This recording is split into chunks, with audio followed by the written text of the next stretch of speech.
Danganronpa.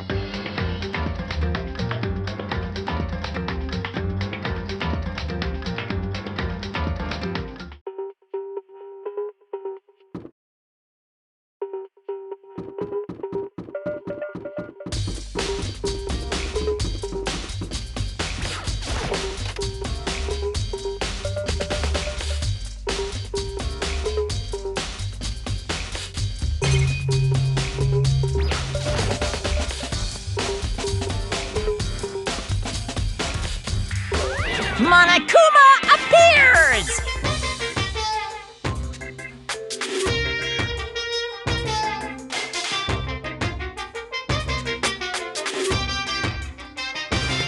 No, you can't go any further!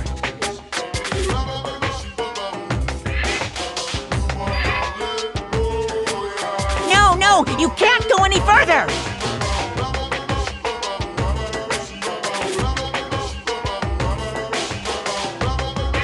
No, you can't go any further!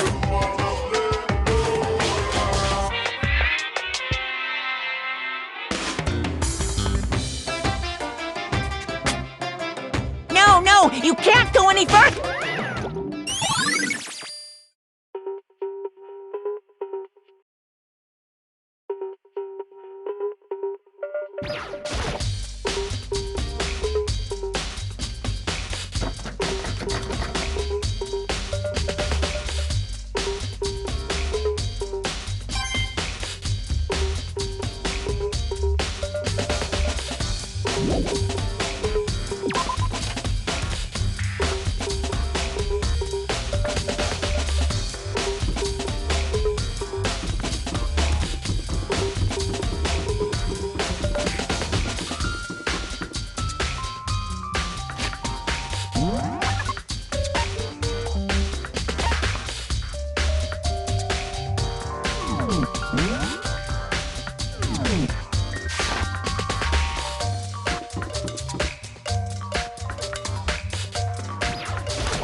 Such ignorance.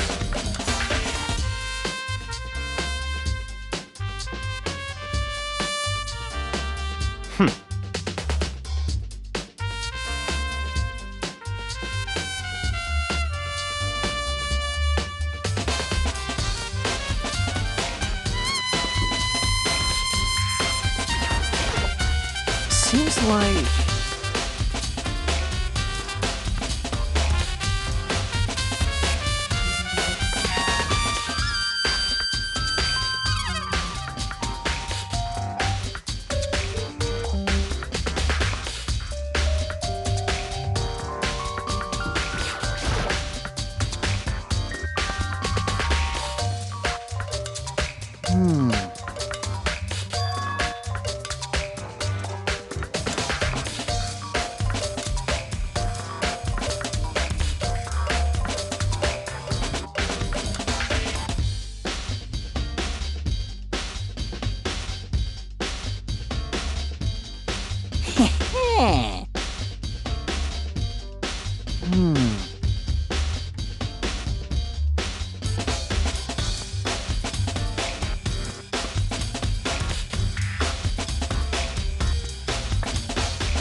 Here we go!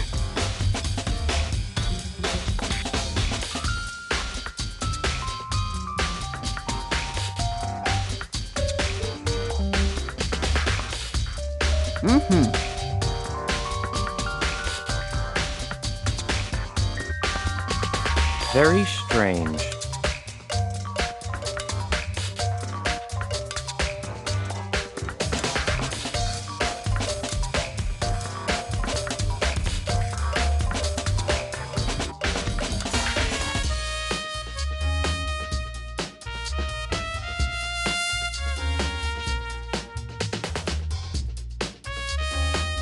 So, in other words,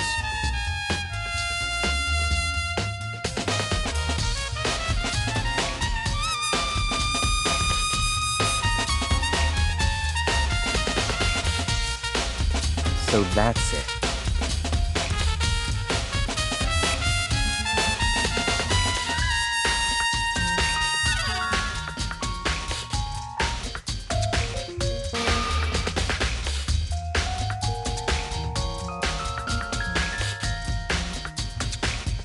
Hey, listen! Hey, you bastard! Oh,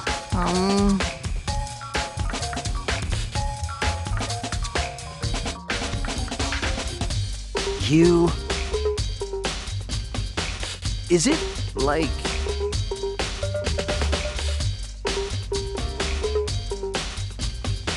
there's no way to think about this in a common sense kind of way.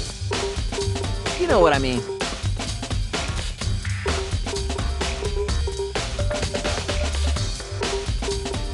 Completely unforgivable!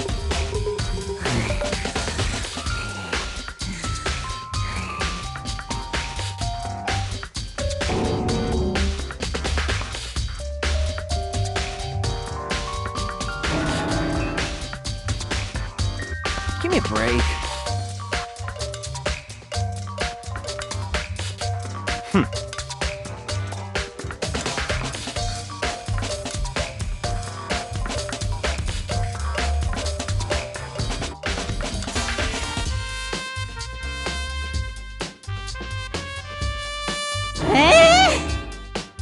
What?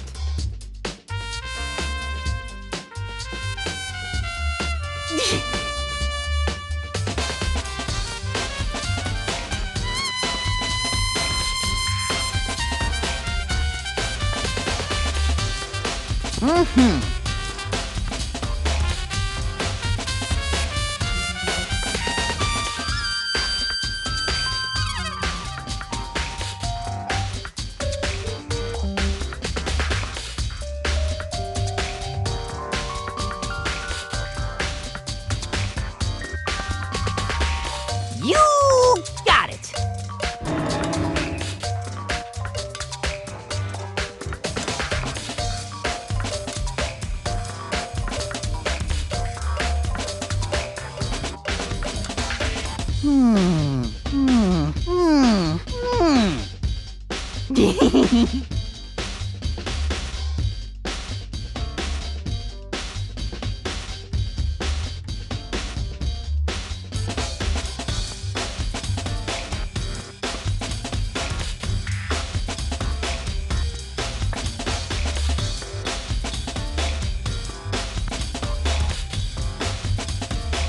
Da da da da da!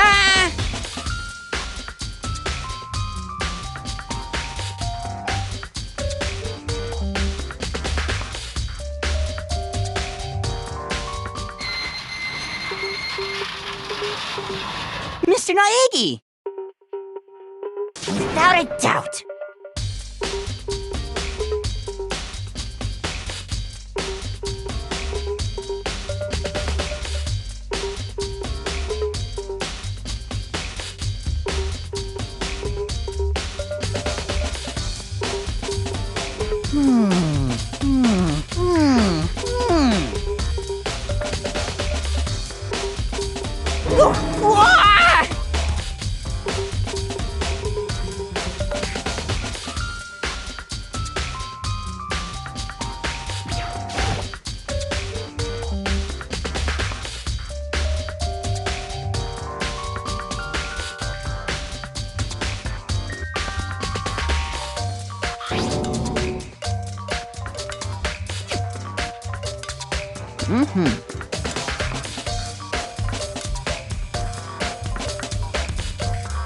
Yes, indeed.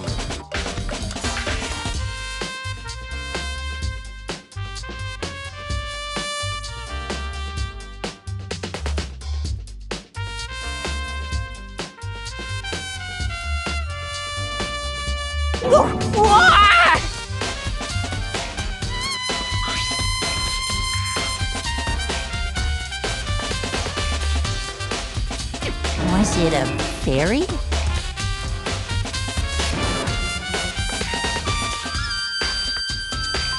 Huh?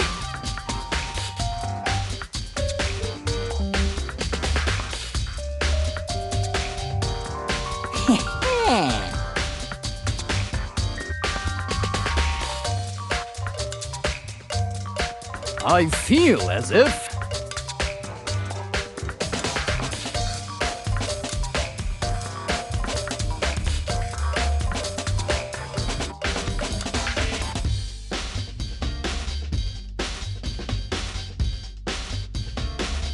How suspicious.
Perhaps.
Completely unforgivable!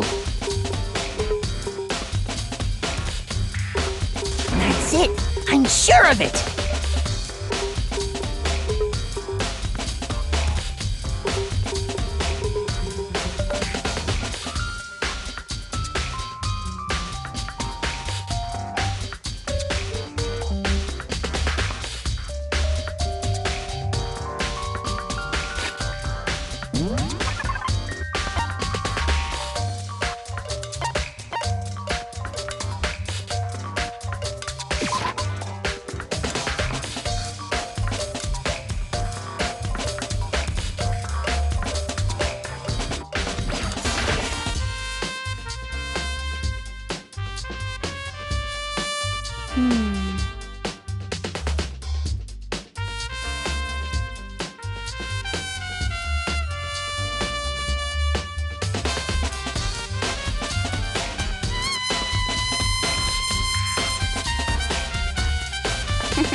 seems like...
Huh?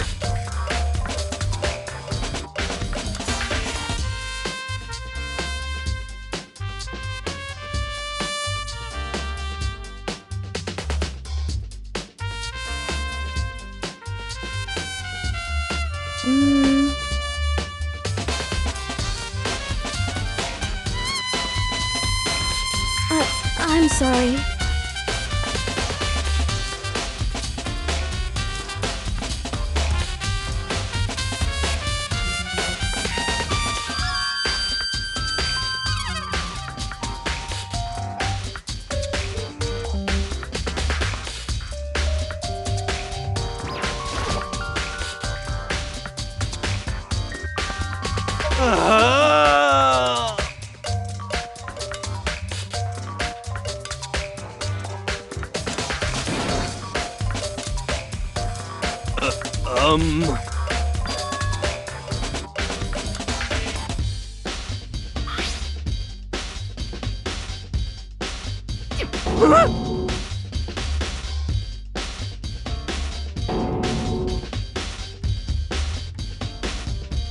What the heck?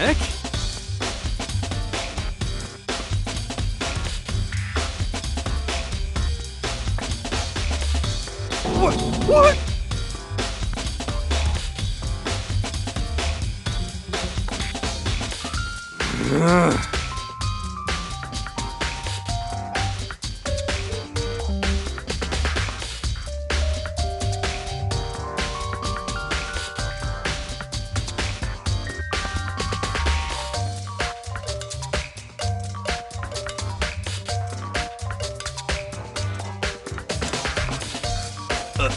Um...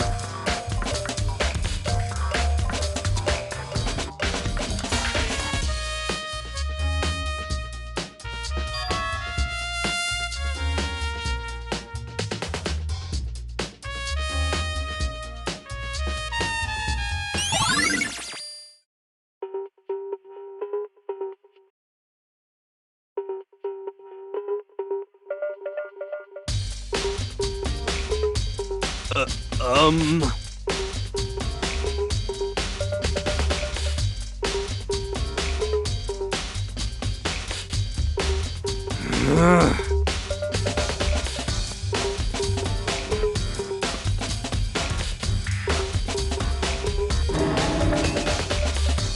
Um...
Aizono, the ultimate pop sensation, lead singer for a world-famous all-girl pop band.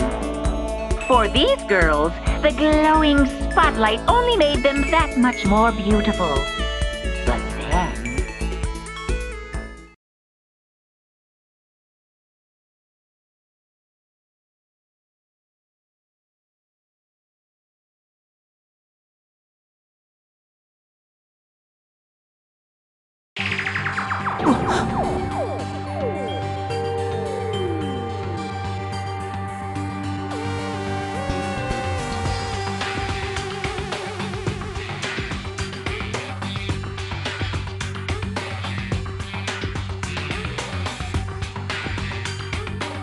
This ultra-successful team suddenly fell apart.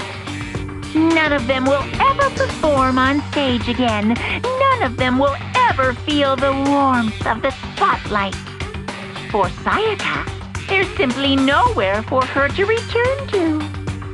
So here's the billion-dollar question. What, oh what, could have caused the group to go to pieces?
Well...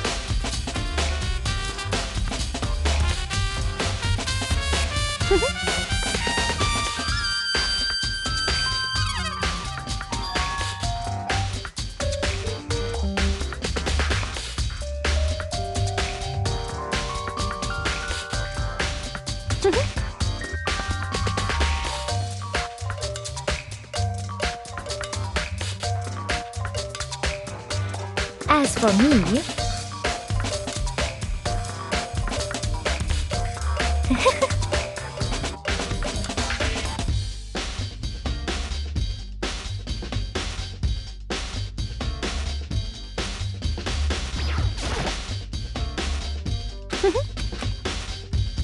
Well... As...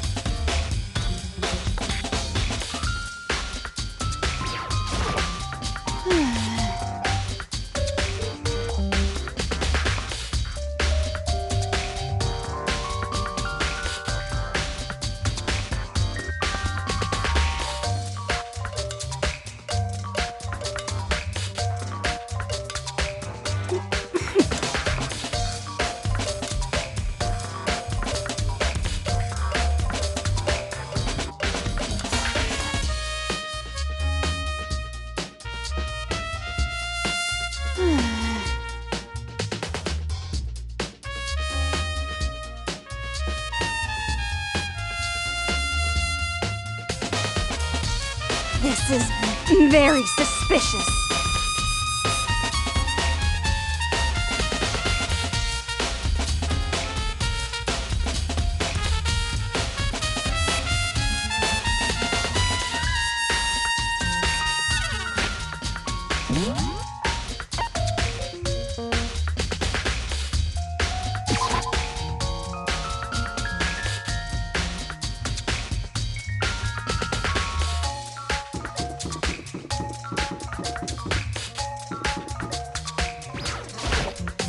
Listen to me!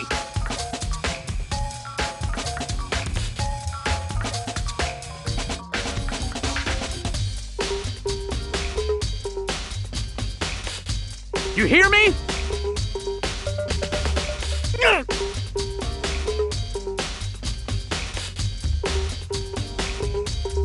Got it!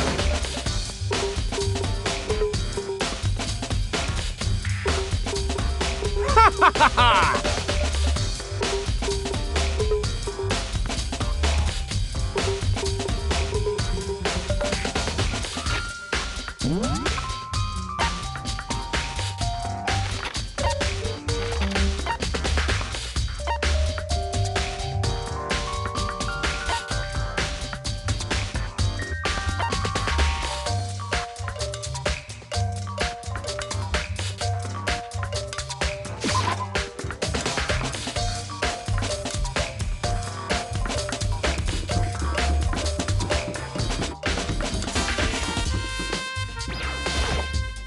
Very strange.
Seems like...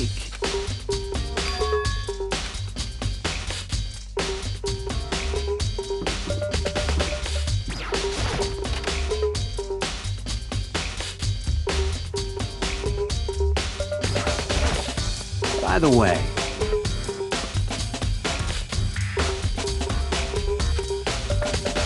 You son of a bitch! Shit. You're fuck. Yo.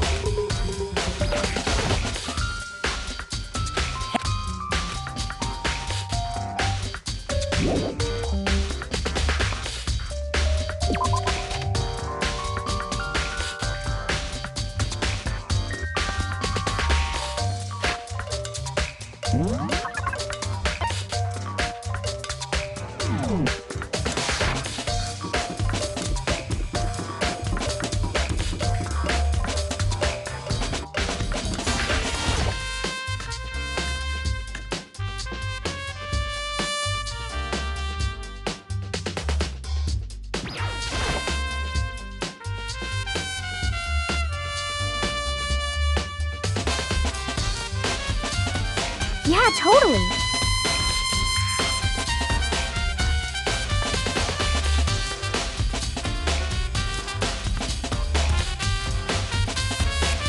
That's right.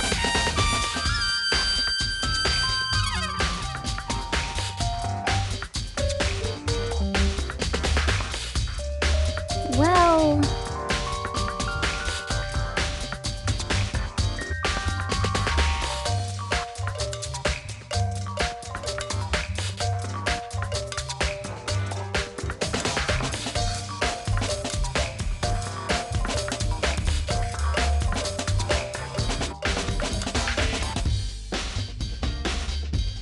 Hmm.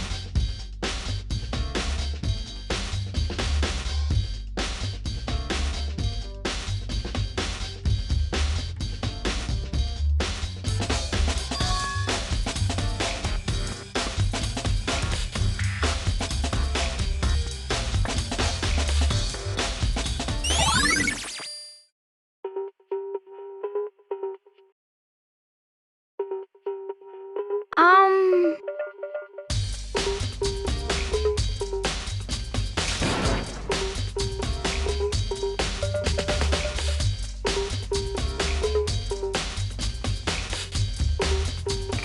I mean...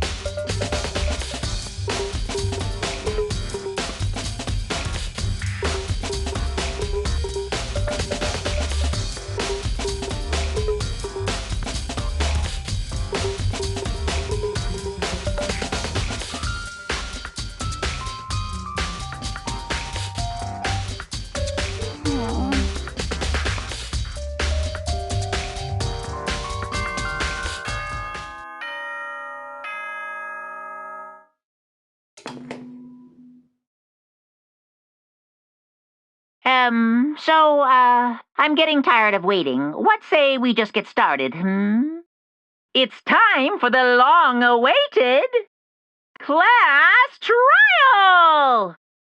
Now then, allow me to appoint a proper location for the proceedings.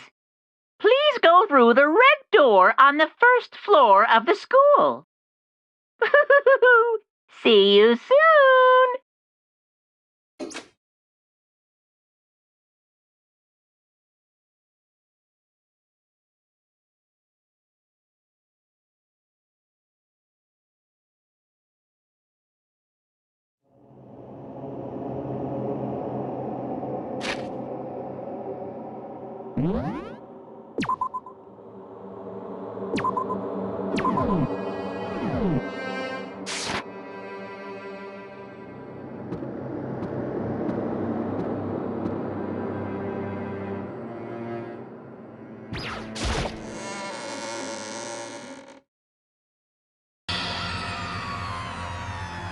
You!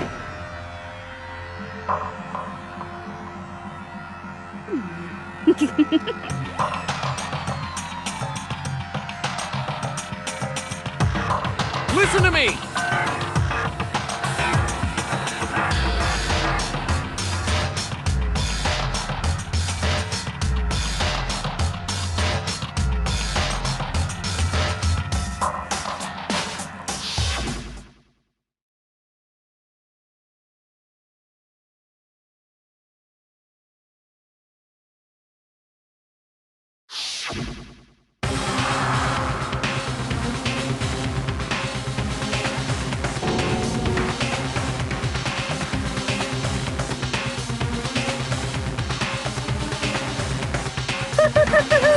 Is everyone here? Okay then. Please board the elevator in front of you, which will transport you to the courtroom, where all your fates will be decided. I'll meet you all down there. I'll be waiting.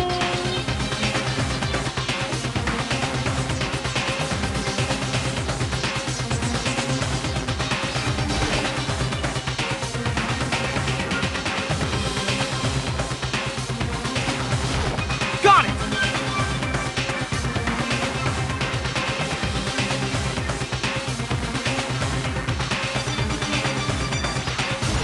What the heck?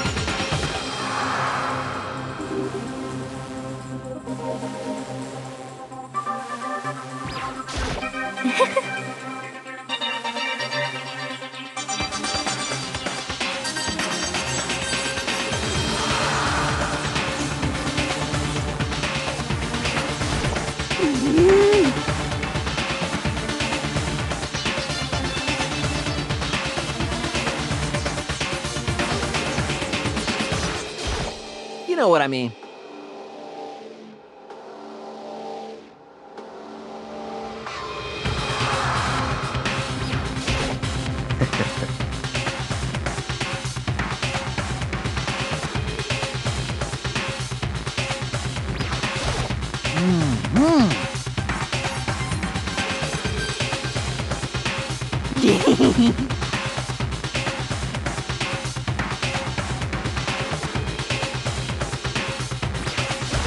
Impossible.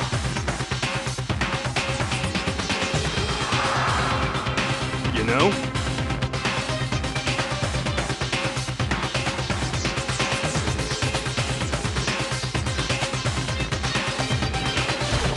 Hey!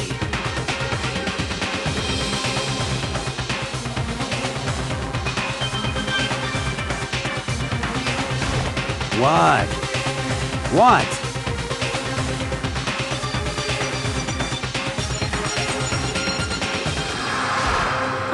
I'm sorry.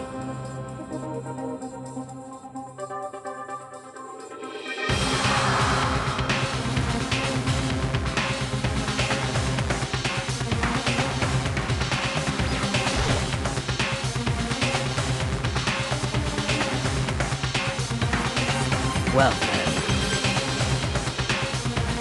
Yes, indeed. Hey.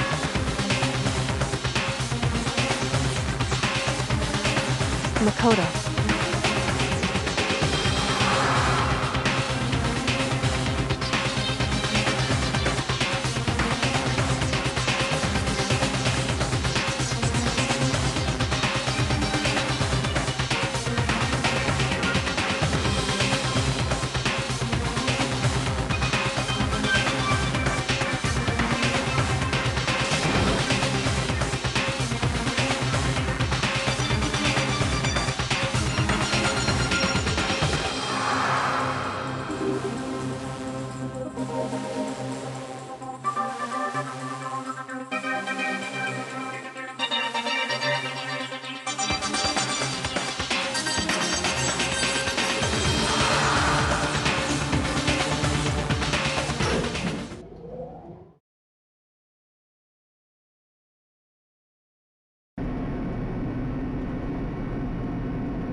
Oh!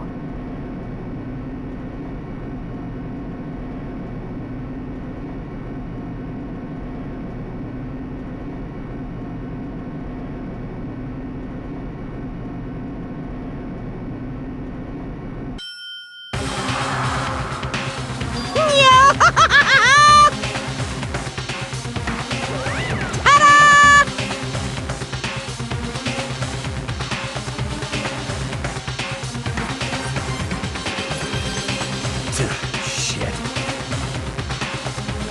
Well, now. Yahoo!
Let's begin with a basic explanation of the class trial. So, your votes will determine the results.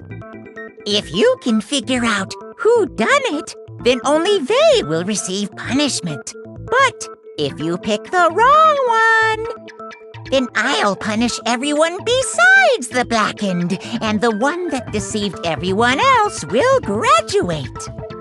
And the killer really is one of us, right? Of course! Okay then. Everyone, close your eyes. And whoever did it, raise your hand. Don't be a goddamn idiot. Why the hell would they raise their hand? Before we move on and start the trial, can I ask a question real quick? What's going on with those pictures? I'd feel awful if they got left out just because they died. Friendship penetrates even death's barrier. Friendship penetrates? Okay, but what about that other empty seat? There were only 15 of us to begin with, so why are there 16 seats? Oh, no reason. It's just that our little courtroom here can technically fit up to 16 people. Okay, that about does it for the preamble. Get ready to get started. First up is the case summary. Now, let the class trial begin!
I assert that the one who was murdered was Miss Sayaka Maizono! Yeah, we know that part already. And the murder took place in Makoto's room. In the bathroom. So it seems most likely that the killer must have taken her by surprise while she was in the bathroom. She didn't even have a chance to resist. No, that's wrong!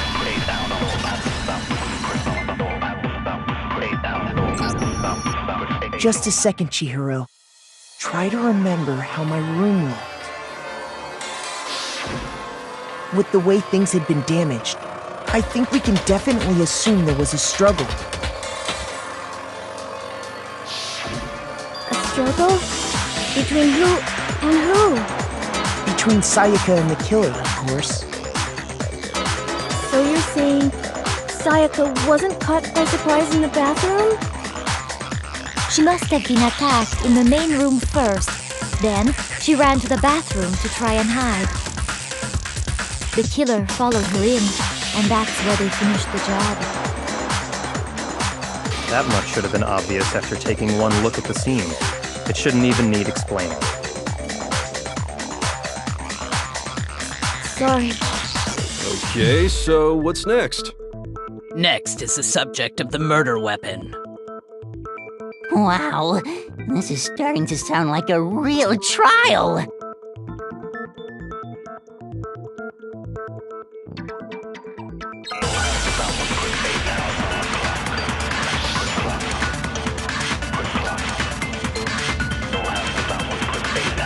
So what was used to kill her? There was some kind of sharp object thrust into her stomach. Without a doubt, that is the murder weapon. So the killer used some random knife they had on him. How could anyone do something like that? That son of a bitch!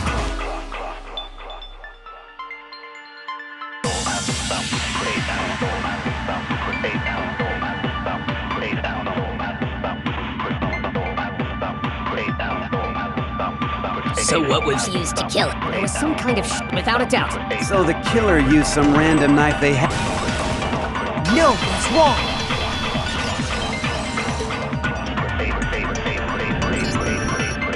No. I do think it was a knife, but not just any knife.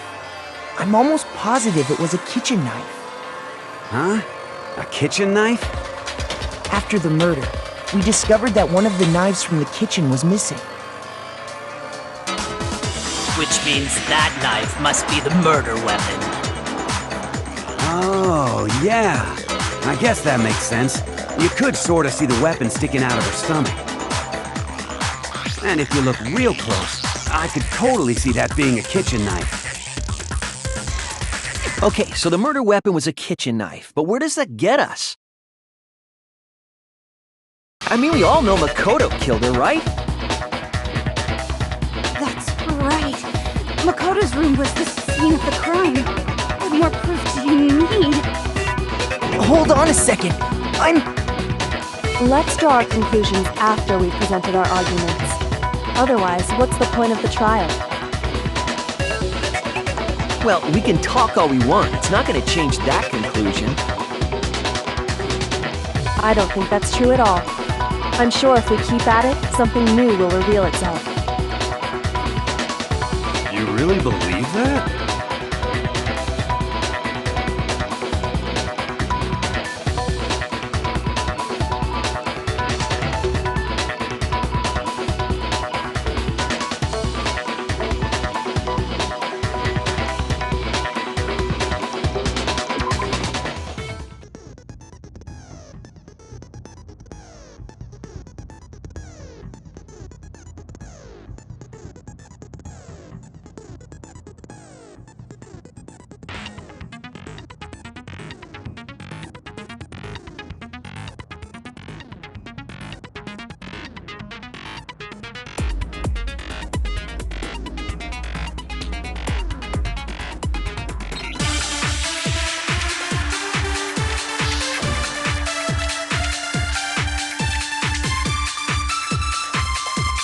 So I guess there's no question that the kitchen knife was the murder weapon.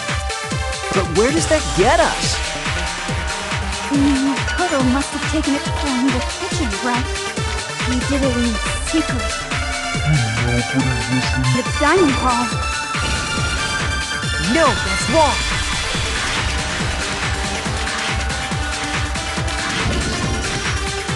Okay, wait. Hold on. I didn't take the knife from the kitchen. Next, you're gonna say you're not the killer, right? Go ahead and say it all you want. Well, what if I have a witness? What do you think, Hina?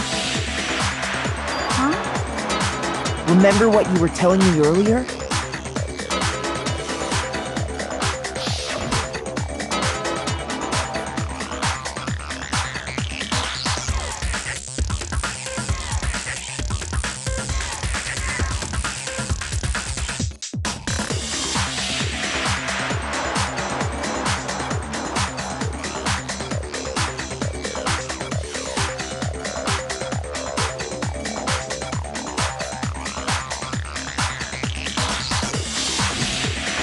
Just to be perfectly clear, the knife disappeared while you were in the dining hall, correct? Yeah, that's right. And at any point while you were there, did you ever see me come into the dining hall? No, I don't think so. You don't think so? No, he definitely wasn't there. The knife disappeared while Hina was in the dining hall, but I wasn't there the entire time. In other words, there's no way I could have taken the knife. Okay, then what about this? What if the idiot swimmer girl and Makoto are in on it together, and lying to protect each other? Idiot swimmer girl? Oh, and more importantly, why would I get involved in something like that? Speaking of which, I'd like to ask the bear, if there is an accomplice, do they also become blackened? So you ask, and so I shall answer. Each murder is allowed to have an accomplice, but only the one who does the killing will get to graduate. So in other words, two people can work together, but one of them has no chance of profiting from it. Then there's no way anyone would work together, right? But what if they did work together, and they just didn't know about the rule? Good grief! Enough already! No, okay? There are no accomplices in this case! Oops, did I say that out loud? Anyway, I didn't go to the dining hall, and I didn't take the knife. So I'm not the killer. Okay, so then, who did take the knife? Hina seems the obvious candidate. After all, she just said she was in the dining hall. No way! I swear it wasn't me! Sure, but can you or anyone else prove that? I can. That's right! Sakura was with me the entire time I was drinking my tea. I hate to have to ask, but just to be sure, Sakura's... Me. Right. But then, couldn't either one of them have grabbed the knife? Actually, no. Because, well... Just spit it out already. I stayed in Hina's room last night. I got so scared thanks to those creepy videos. I wasn't really thinking, I just asked her to stay over. Which means we have airtight alibis. You stayed over? Doesn't that violate one of the school regulations? We're not allowed to sleep anywhere but the dorms, but it doesn't say we have to stay in our assigned room. So, I don't think that's a problem. It is a problem! A boy and a girl spending the night together? It's unwholesome! But I'm a girl. You are? Oh my gosh, I'm so sorry! But if it wasn't either of you, then what other possibility is there? Actually, there is one other possibility. Right, Hina? Oh, yeah, that's true! One other person did come to the dining hall while we were there. Why didn't you say so in the first place? Well, because they're not here anymore.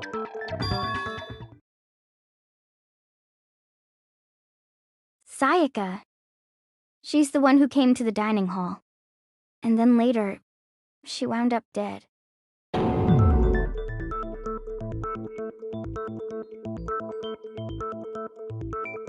I got it! Then, Sayaka is the one who took the knife? That's the only possibility.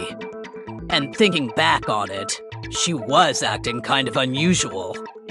When she came into the dining hall, she didn't even look at us. She just went straight to the kitchen.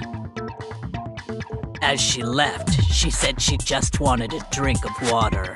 But most likely... And the person who took the knife was the victim herself. I'm sure she just took it for self-defense. So you're saying the knife she took was then taken from her, and she was killed with it? In that case, you may not have taken the knife, but you still could have killed her. What? See? He did do it after all! No! You're wrong! So, that's how you would twist the argument and send us all off in the wrong direction? You possess a most terrifying talent.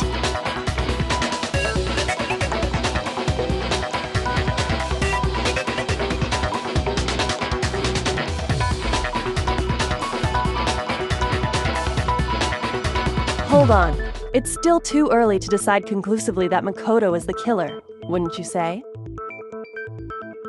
Because you see, if the room did belong to the killer, then they did something most bewildering. And until we unravel that little mystery, you simply can't declare that he's the killer.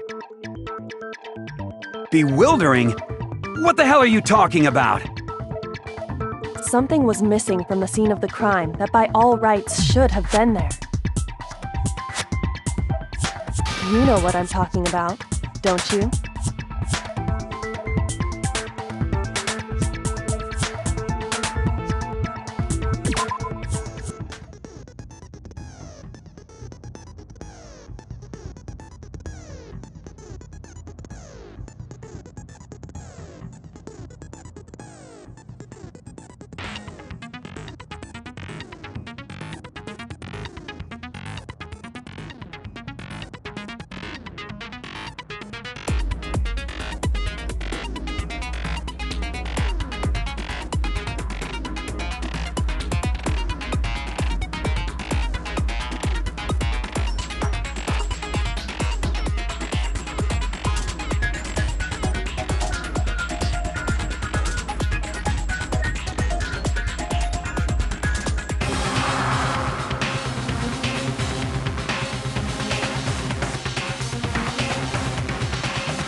Now I understand.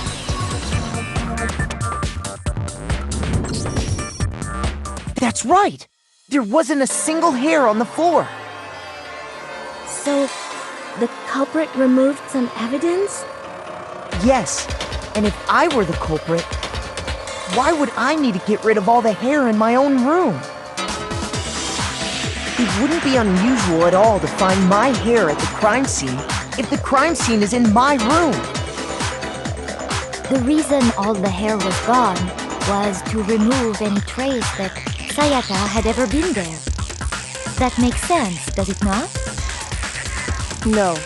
If that were the case, they would have had to do something about the body itself, not just her hair. Yes, very true, very true. Okay, then why wasn't there any hair on the ground? The killer got rid of it all, of course, to remove any trace that they had ever been there. Wait, then that means... Precisely. It's simply beyond reason to believe that the room's owner and the killer are one and the same. Then Makoto isn't the culprit? But are you sure we can decide something so important based solely on the absence of some hair? No. There are other reasons that prove why Makoto couldn't have done it. I would like to hear these reasons. Do you remember anything remarkable about the bathroom at the scene? Sayaka was attacked in the main room first, then fled into the bathroom, right? Yeah, then they ran after her, got into the bathroom, and stabbed her. And how did the killer get into the bathroom? Did they have any trouble with it? What do you mean? It's fairly certain that the killer had some trouble getting into the bathroom. There was clear evidence left behind. Do you remember, Makoto?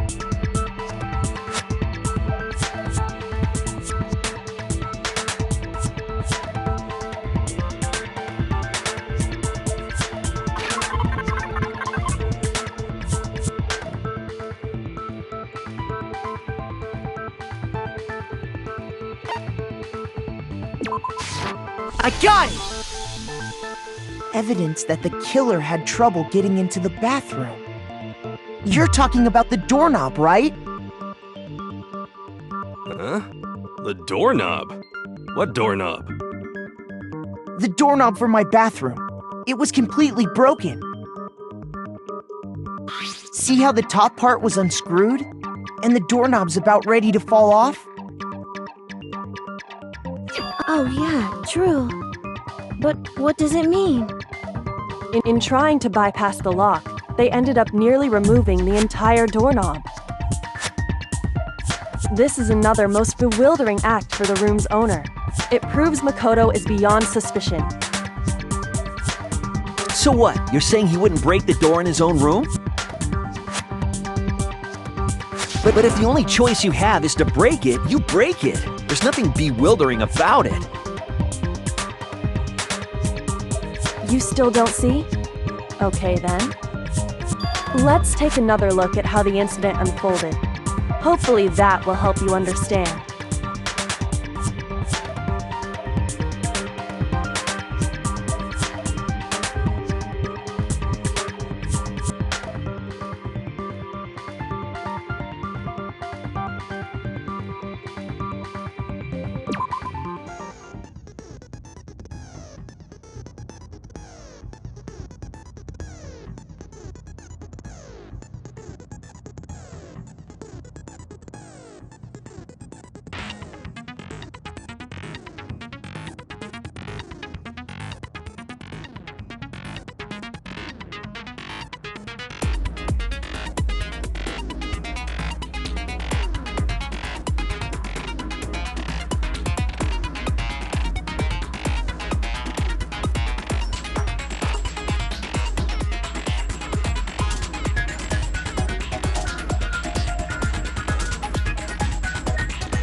The incident took place in Makoto's room. Sayaka was first attacked in the main room. She then fled into the bathroom. Then the killer ran after her. And they got into the bathroom. At that point, the killer had to try and bust down the door.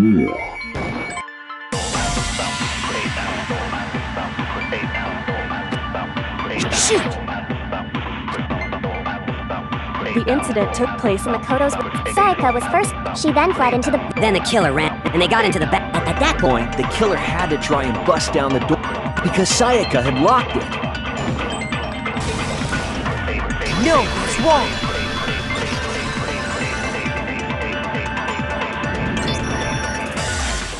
The reason my bathroom didn't open wasn't because it was locked. After all, the girls' rooms are the only ones with walk-in bathrooms, right? Yes. Yes. Now that you mention it, that is true. Then why didn't your bathroom door open? Because it was stuck. Huh? What are you talking about? My bathroom door doesn't fit in the frame quite right. Monokuma over there can testify to that. Yup, true as true can be. But you know, you're supposed to be the ultimate lucky student, right? But to have such a cruddy door. That's not lucky at all. So the reason the door didn't open was just because it was stuck.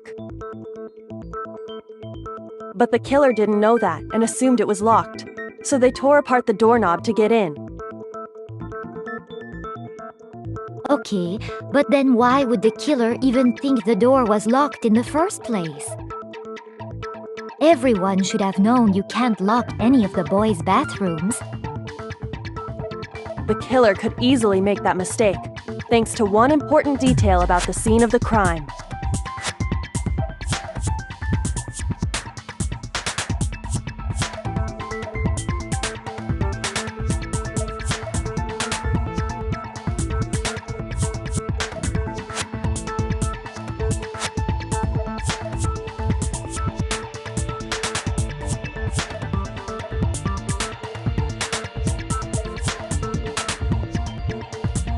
I got it! The killer must not have realized that it was my room. What? Are you saying the culprit didn't even know where he was? That's inconceivable! And yet, he's absolutely right. Say what? Well, to be more specific, what the killer didn't know was that Makoto and Sayaka had switched rooms. Which is what led to the misunderstanding about the bathroom. If Sayaka had been in her own room, then there would have been a lock on the door, and they would have had to break through! So they had no idea how unnecessary their actions were. ultimately, we can't know if it came open by force or simply by accident. But the killer must have been considerably confused, with no idea how they actually got the door open. Regardless, it was a pointless act.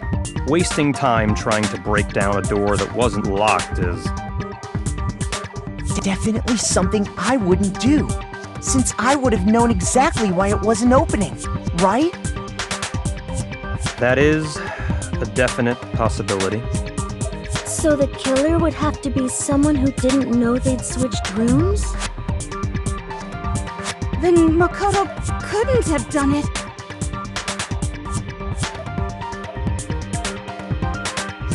Okay, then who did do it? I'm sorry, but I give up! Quit without saving! But what happens if we can't decide on who we think did it? Well then, why don't we just vote right now? Majority rules! Majority rules? You really think that's a good idea? Yeah, our necks are on the line here. Someone seriously needs to do something. For serious. Does no one have any other thoughts or questions? It does not matter how trivial they may seem. Oh, as a matter of fact, I do have one question. Oh, you... You don't gotta sound so disappointed. It's fine, it's fine. Just ask your question. Oh yeah. Okay, so, well, I was just wondering, how did the culprit get into Makoto's room in the first place?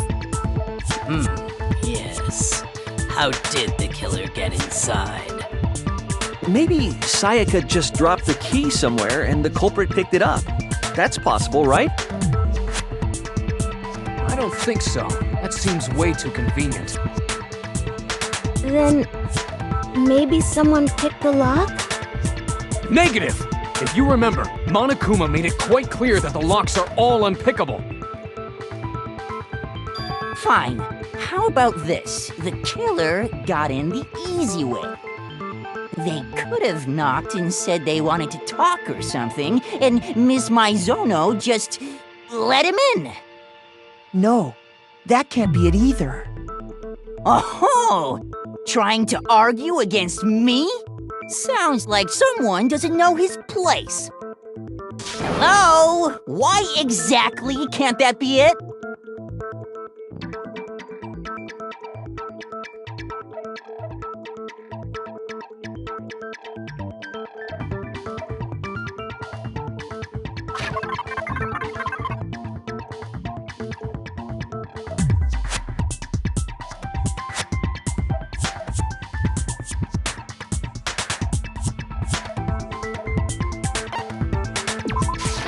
I got it! Because Sayaka was already scared, remember? That's why she asked me to switch rooms in the first place.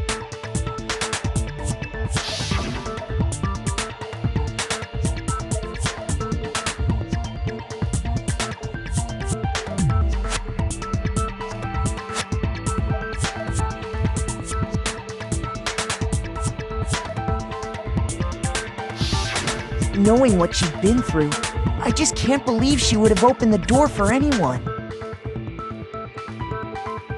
What if her being scared was a lie? Huh? What the hell is that supposed to mean? Why would she lie about something like that? I know you don't want to consider it, but look at this and tell me. Can you still deny the possibility?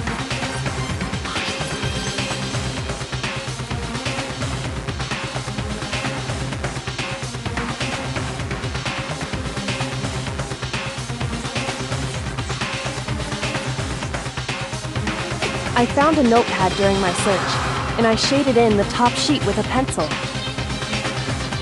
And these are the words that appeared. Oh man! I've totally seen people do that on detective shows. When you write, it can leave an imprint. Sketch over the next sheet of paper, and you can see the words. When I saw that, I was like, holy crap! I'd better make sure I rip the paper out before I use it from now on. It's a pretty old-fashioned technique, but even the classics can be surprisingly useful sometimes.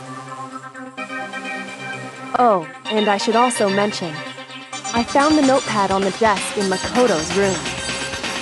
Huh? Which means only someone who had been in Makoto's room before the incident could have written it. Then either it was Makoto who lived there, or Sayaka who switched rooms for a single night. So, Makoto, did you write this? No, I didn't. But... Of course you didn't, because the note also bears a perfectly legible signature. Sayaka's signature.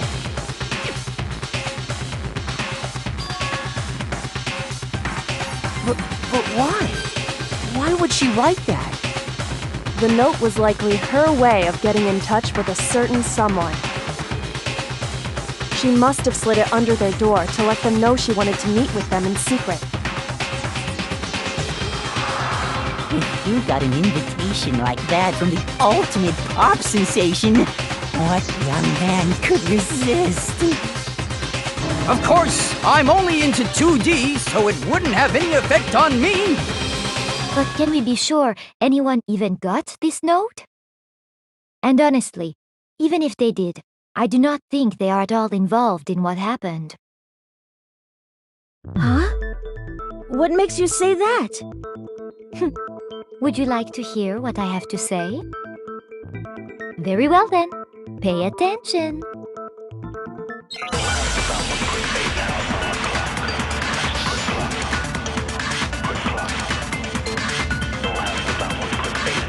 Sayaka and Makoto switched rooms, correct? But in the note, the place they were asked to come to, it specifically says, my room. I see. So if someone read that note, then they would have gone to Sayaka's room.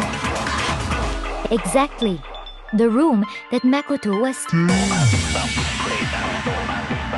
So in other words, even if someone did read the note and did what it said, they would not have any connection to what happened. It certainly would seem that way.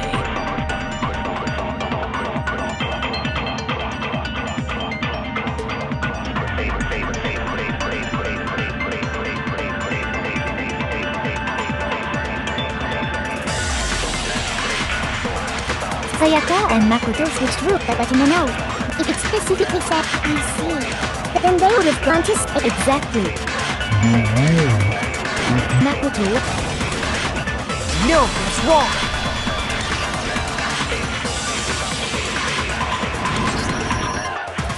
The nameplates on Mai and Sayaka's rooms got switched. They got switched?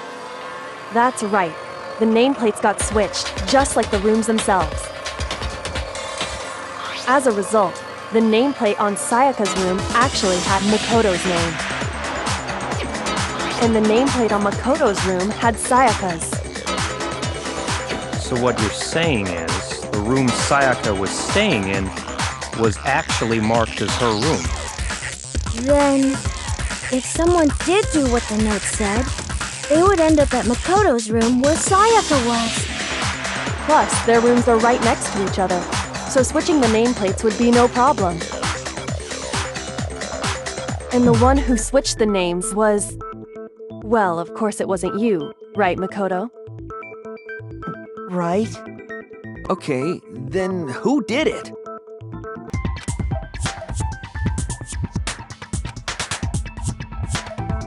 I got it!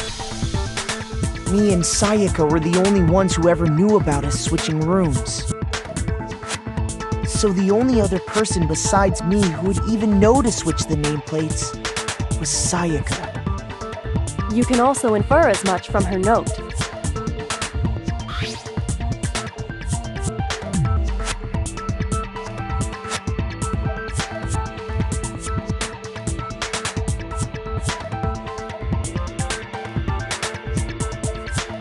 She specifically tells the reader to check the nameplate. She would only have written that if she knew the nameplates had been switched. But why would she switch them in the first place? She wanted someone to come to the room she was in, and also hide the fact that it was Makoto's room. What? Inviting someone to your room, but not telling them you'd switched rooms.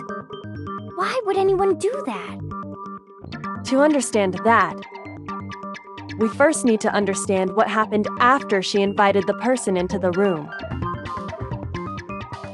That's where the answer lies. What happened then was probably whoever she invited over came in and attacked her. We figured it out! We know who did it! Whoever she invited over is the culprit! But we still don't know who it is, you goddamn idiot! Sayaka fought with her killer there in the room, yes? Perhaps the answer to our previous question lies in that initial struggle. Yes, I think you're right. Then...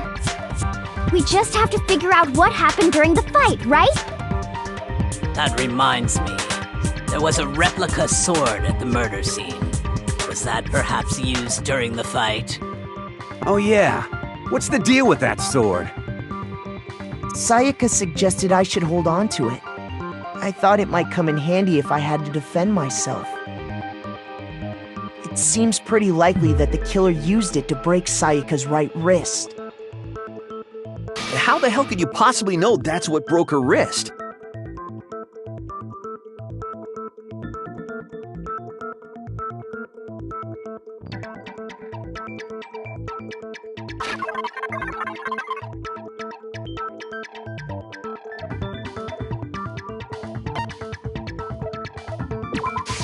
I got it! All you have to do is take a good look at her broken wrist, and it should become pretty clear.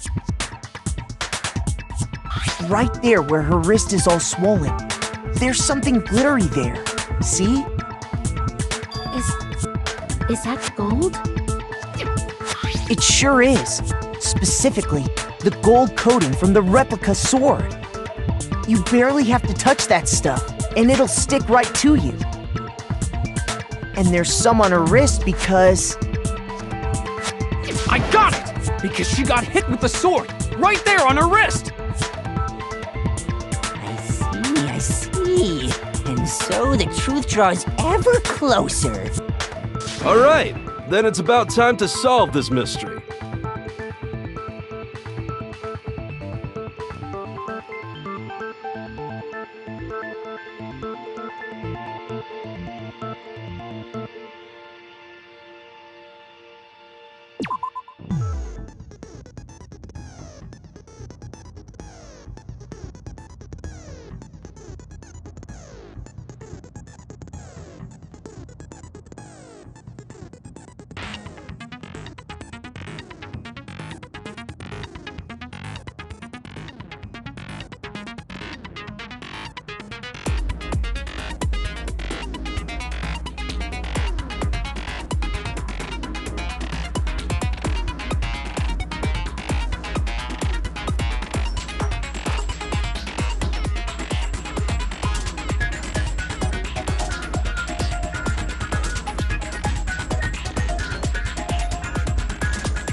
When the fighting broke out, the culprit grabbed the sword, and that's when the first blow was dealt. The sword-based sneak attack. That's what broke Miss Maizono's wrist. So she tried to fight back. She grabbed the kitchen knife she had hidden away. But then the culprit took that from her too. And they killed her with it. And that's exactly what happened.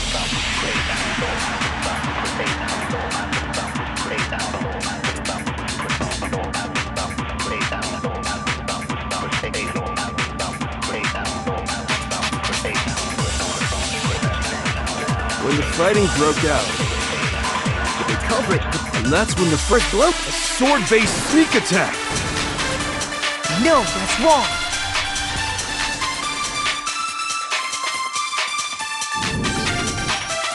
Actually, no. I don't think the fight started with the sword. Huh? Why not? Because the sword's sheath had been scratched. See? There's a gash in it. Like someone cut into it with something sharp. Something sharp? You mean like the kitchen knife? That was the only sharp thing found at the scene. Stop jumping ahead! Slow down and explain it so I get what the hell's going on. If the sword was used first, there wouldn't be any explanation for the scratch on the sheath. If you were going to attack with the sword, you'd take it out of the sheath first, right? That's true. With the sheath on, it'd be heavy and bulky and useless as shit. Okay, so how did the sheath get damaged? If they got attacked with the kitchen knife, maybe they grabbed the sword as a defensive impulse. In that situation, there wouldn't be any time to actually unsheath the sword. So you're saying the sword was initially used to defend against an attack from the knife? Which means whoever had the kitchen knife was the one who attacked first. I think I get it. So here's how it all played out. The culprit came in, found the kitchen knife hidden there somewhere. Then they took the knife and attacked Sayaka before she knew what was happening. So she grabbed the sword to defend herself, but then the culprit took that from her too. Then, after they broke her wrist with the sword, they took the knife and finished it. Sorry, but I don't think Sayaka used the sword to defend herself. What? How the hell can you not think that? Because she never held the sword at all. There's a certain part of her body that makes this clear.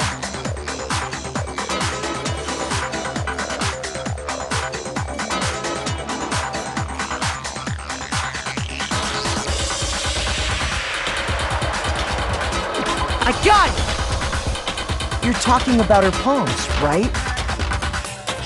The palms of her hands were perfectly clean, so I don't think she ever picked up the sword. How can you know that just by looking at her palms? Like I said before, the gold coating on that sword comes right off. All you have to do is touch it. In fact, if you look, you'll notice that a lot of the gold has already come off the handle. It's safe to assume that's because whoever used the sword got some of it on their hands. There's really no way she could have picked it up and come away completely clean. Maybe she washed her hands after she escaped into the bathroom. Sorry, but I don't think so. Why did you say that? Is it because you think I'm ugly? No, that's not it at all.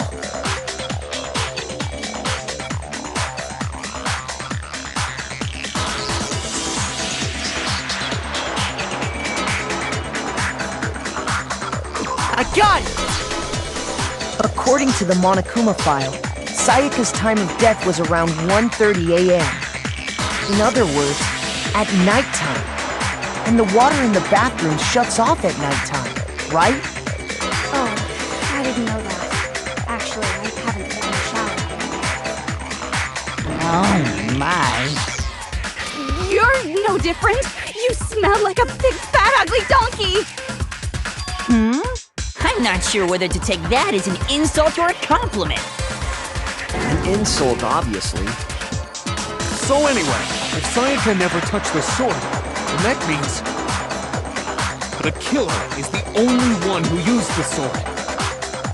But hold on. If that's right, then the one who damaged the sheets with the kitchen knife was...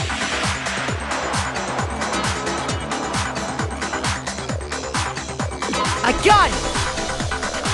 Sayaka? She had the kitchen knife? But we already said that the attack started with... The person with the knife attacked first, and the sword was used as an impromptu defense. Then the one who attacked first was... Sayaka? Now do you understand? She wasn't a blameless victim in this. No, far from it. It's almost as if she'd been planning to commit a murder of her own. She took the knife from the kitchen, then invited the culprit to the room she was staying in. And if it's true that she had the kitchen knife and attacked without provocation... Indeed. These are all the actions of an assailant. Which brings up another point. Makoto, Sayaka was the one who suggested you two switch rooms, correct? Maybe the reason she wanted to switch rooms was so that she could pin the crime on you. That is a possibility, is it not? Sayaka wanted to...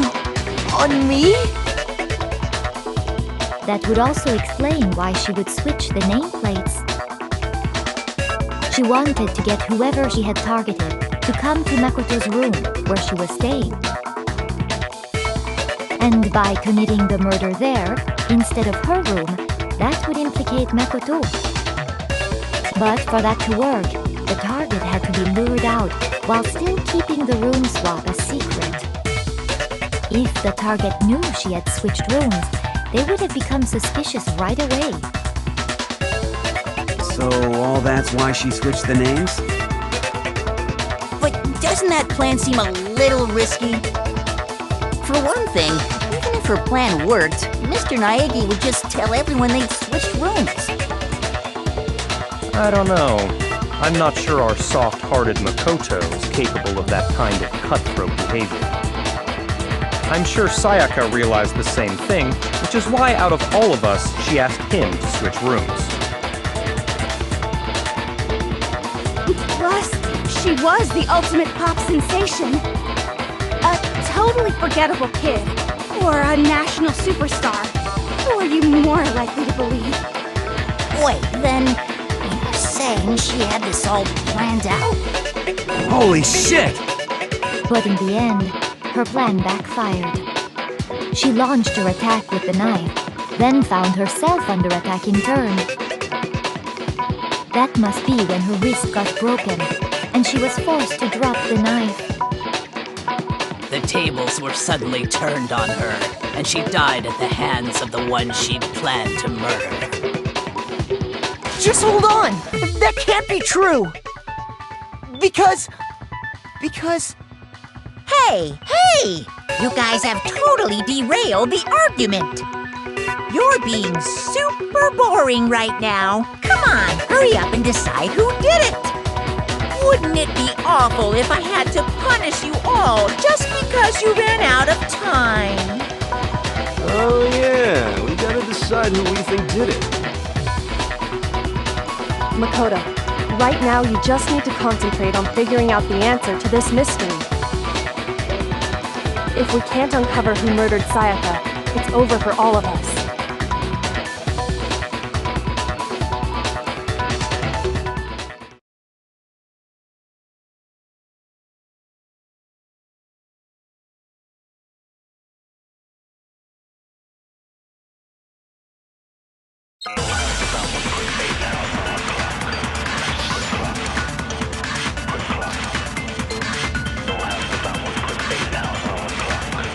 It's easy just to say, hey, decide who did it. But there just aren't any more clues, right? Very well. Then let's review all the clues we've found up to this point one more time. Do we really have time for all that? Die! Die! If we don't do something, we're all gonna die!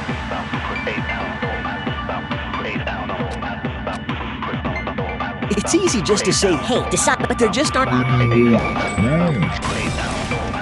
No, that's wrong!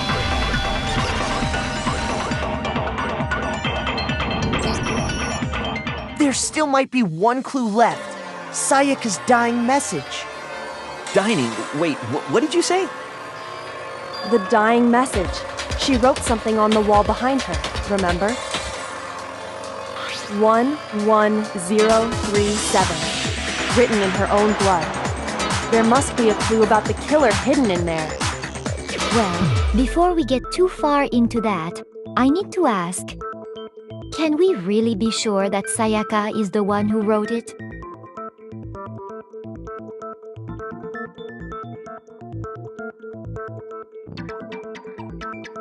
I got it!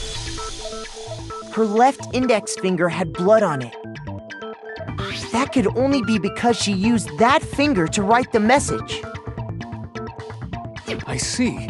She broke her right wrist during the fight, so she'd have to use her left hand to write. Sure, I think we can all agree Sayaka wrote it. But still, what the heck do those numbers mean? 11037? Hey, Chihiro. You're a computer nerd or whatever, right? You should know all about numbers and shit. No, that's not... Yes, I'm a programmer, but I don't see any kind of meaning in these numbers. Of course. It's because they're not numbers. Oh, yeah, it looks like... Huh? What? What? No, it's just a look at the numbers, assuming they're not numbers. Don't these first two, 1-1, look less like two numbers and more like one letter? Ah, you're right. The connecting line is barely there, so I assumed it was 1-1, but looking at it now, you could also read it as an N. Whoa, you might have finally just said something worth a shit. Our little granny cells are really getting excited now. But even if that really is an N, N037, doesn't make any more sense than before.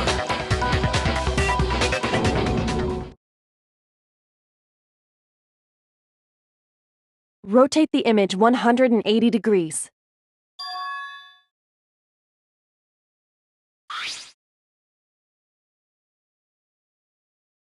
Oh my god.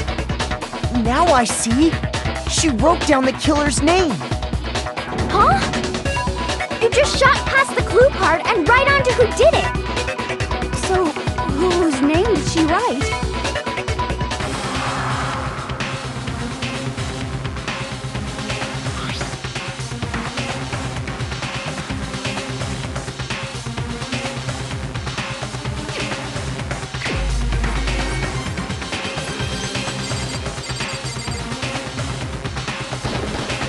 Here's my answer.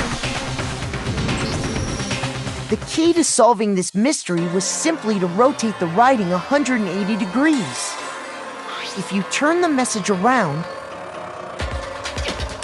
it becomes the letters L-E-O-N. L-E-O-N, or more accurately, Leon. What the hell are you talking about? It's just a coincidence. It's just a bunch of random squiggles that happen to look like my name. No, it's not random at all. She wrote that message on the wall behind her as she was leaning up against it. In that position, she couldn't move to write normally, and had to write upside down, as it were. And as a result, when you look at it standing in front of her, it ends up getting flipped. Try it for yourself if you want. Write something sitting like her, and the letters will be inverted. That sounds like one hell of a stretch to me. I'm the killer? You can't just go and say shit like that. If you're not the killer, then why did you try to destroy the evidence? Huh? You know what I'm talking about, right, Makoto? The evidence Leon tried to get rid of?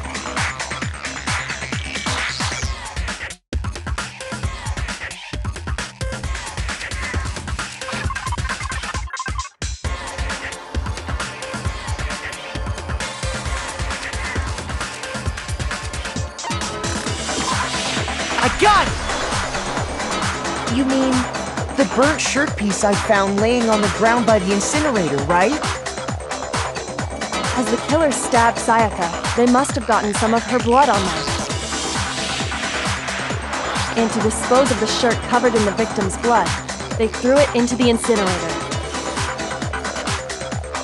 But one piece burned off and got left behind. And the killer didn't notice. If they had, they most certainly would have panicked. Isn't that right, Leon? But is one scrap of fabric enough to conclude that Leon is guilty? Yeah, I mean, Leon's not the only one wearing a white button-up. That's right! There are plenty of other people here with shirts like mine. With just that one little charred piece, there's no way you can say for sure who it belongs to. You're right. That alone isn't enough. But there are some other points that may reveal the truth. Are you finally starting to understand? The answers to all the riddles are right here. Yeah, I think so.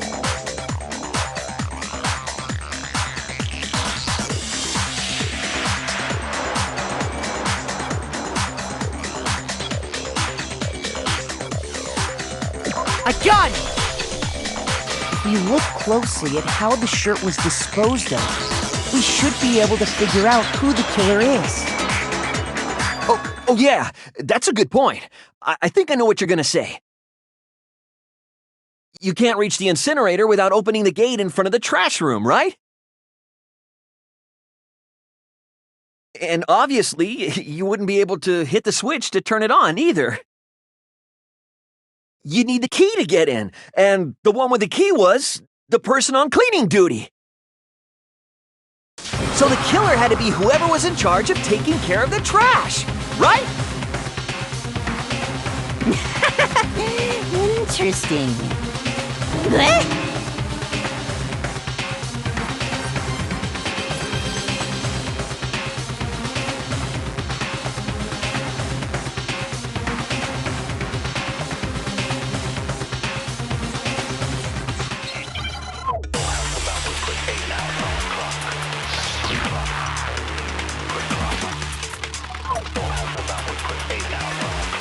The key to the trash room.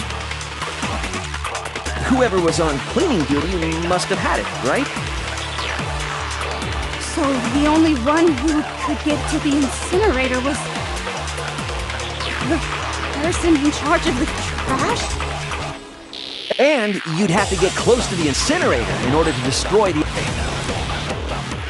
No, that's wrong.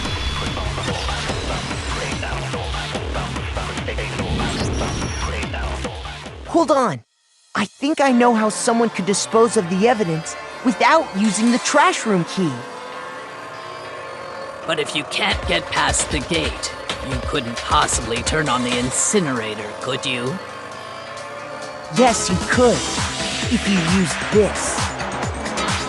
What is it, some kind of glass ball? It's busted to hell.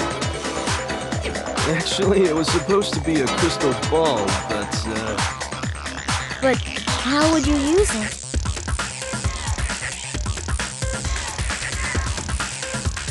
I got it!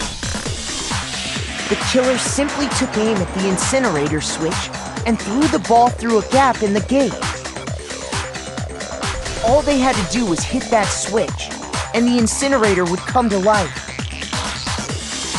Someone threw a gap in the gate? Remember what you said before, Hifumi?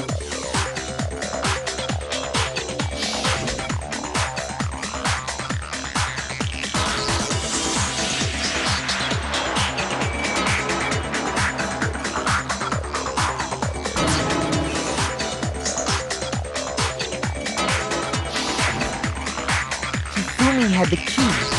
So the only way the incinerator could have been turned on without his knowledge was because the killer was able to hit the switch without opening the gate. Once they got the incinerator going, all they had to do was ball up the shirt and toss it in. Hey, come on! What the hell is this? All you have to do is look at the scene to know that the killer never actually went inside the trash room. The shards of broken glass, the incinerator left running, the piece of shirt that escaped the fire. If the killer had been on cleaning duty, the evidence would have been taken care of much more thoroughly. Wait, no, just hold on. But the distance from the gate to the incinerator has to be at least 30 feet, right? The pinpoint accuracy you'd need to throw a glass ball that far and hit something that small. Could someone really do that? That's right! There's no way! It'd be impossible!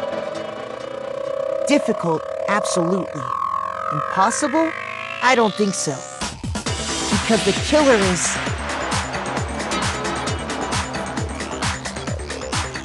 I got it! Because the killer is the ultimate baseball star. Isn't that right, Leon? Do you have any idea how stupid you sound right now? A target 30 feet away would surely be little challenge for the ultimate baseball star. You can't be serious. I'm not the killer! These goddamn shipper brains have got it all wrong, I'm telling you! You still won't admit it? Okay then. Makoto, go ahead and review the incident one more time to make his crime perfectly clear. And with that, we can end this. Listen to me! What the hell do you mean, end this? Say what you want, Leon, but all the questions have been answered, and the truth has been revealed. Now here's what happened.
Here's exactly what happened.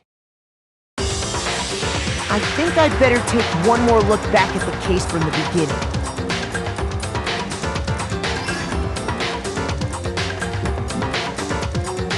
Last night, the killer went to the room Sayaka was in. In other words, my room. From what we can tell, Sayaka invited that person there intending to kill them. She attacked them with the knife she'd taken from the kitchen earlier.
The killer is you!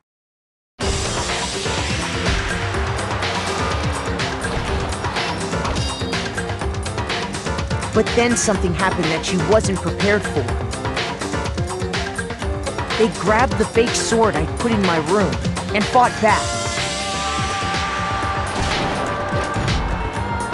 During the struggle, a strike from the sword broke Sayaka's right wrist.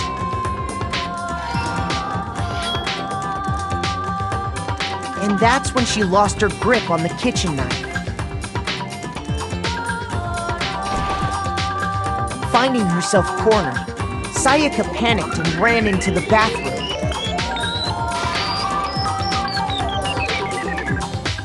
The killer went after her, but couldn't get the bathroom door open.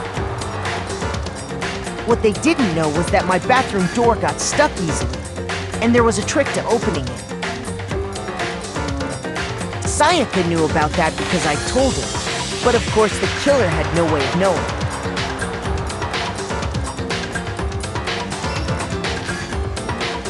So instead, the killer forced the door open, took the kitchen knife,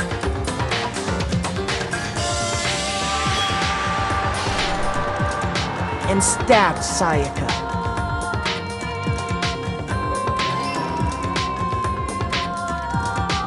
But with what strength she had remaining, Sayaka left a dying message. To keep the killer from noticing, she wrote it on the wall behind her.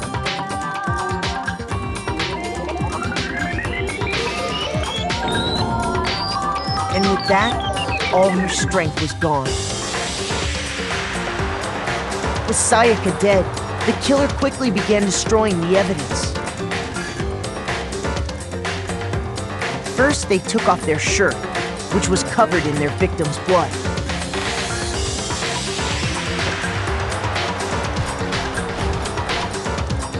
Then they took the lint roller in my room and cleaned up the entire area.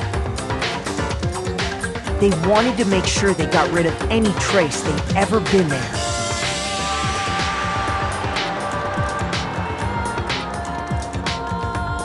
Afterwards, the killer headed to the trash room to destroy their bloody shirt. They tried to burn the shirt using the incinerator there. But the trash room was blocked off by an especially sturdy gate, preventing access to the incinerator. So they came up with a plan to use Hiro's crystal ball, which he'd left in the laundry room.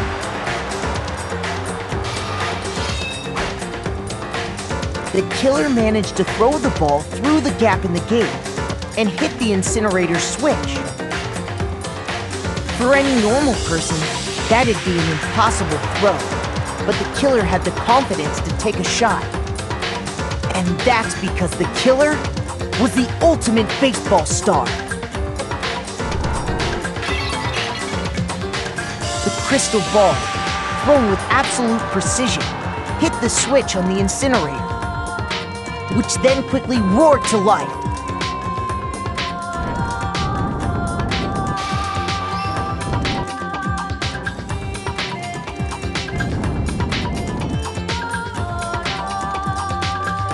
Having destroyed the final piece of evidence, they left the area with, I imagine, a sigh of relief. But there was one thing they missed.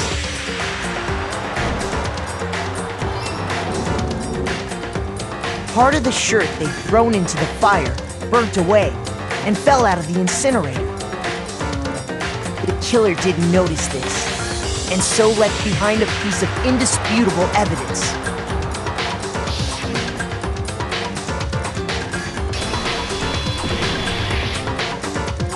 Isn't that right, Leon?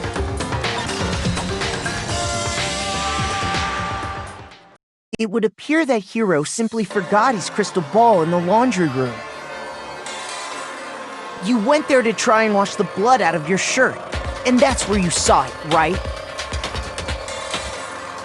Seeing the ball, you thought of a way to take care of everything. So, Leon, do you object to anything that's been said? Do I object?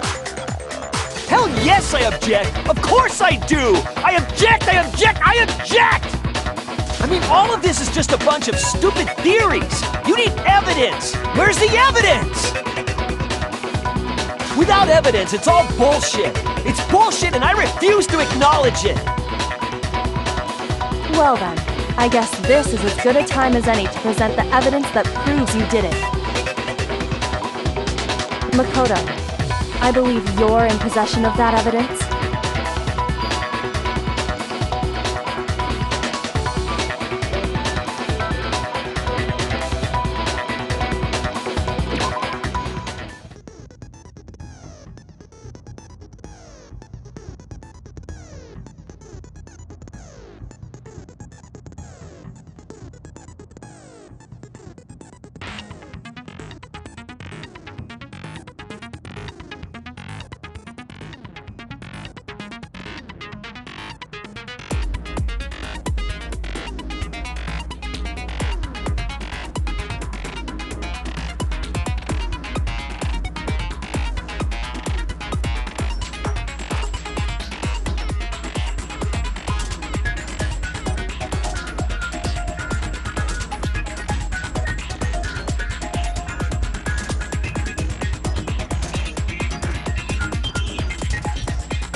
When the killer removed the screws from the doorknob, they didn't use anything from your room to do it. Instead, they must have used something that belonged to them.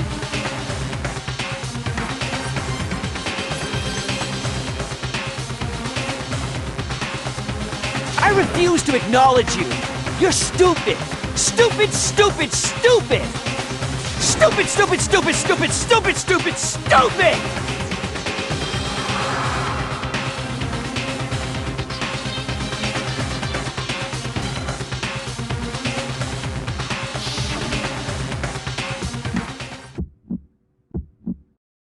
Where's your proof?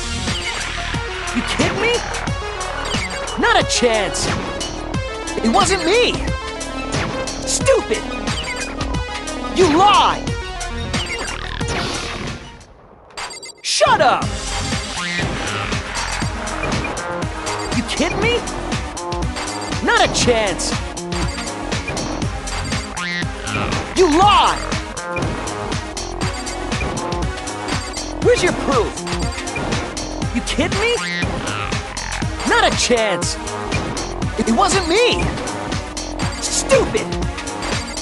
You lie! Where's your proof? This should prove it.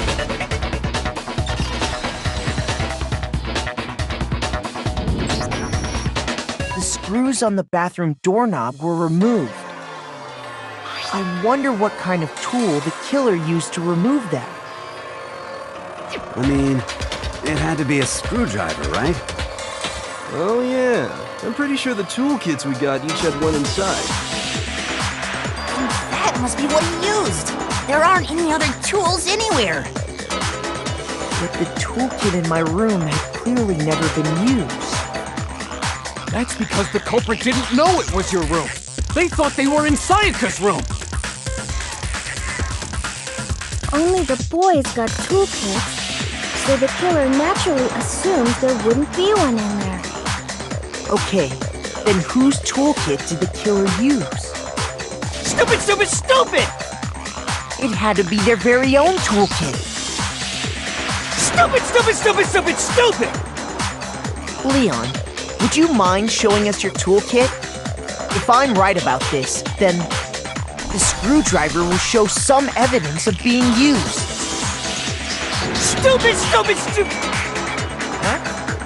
And if you say you used it for something else, you'll have to explain exactly when, where, and why. And let me say this right now. I lost it isn't an excuse at this point. Stupid. Stupid.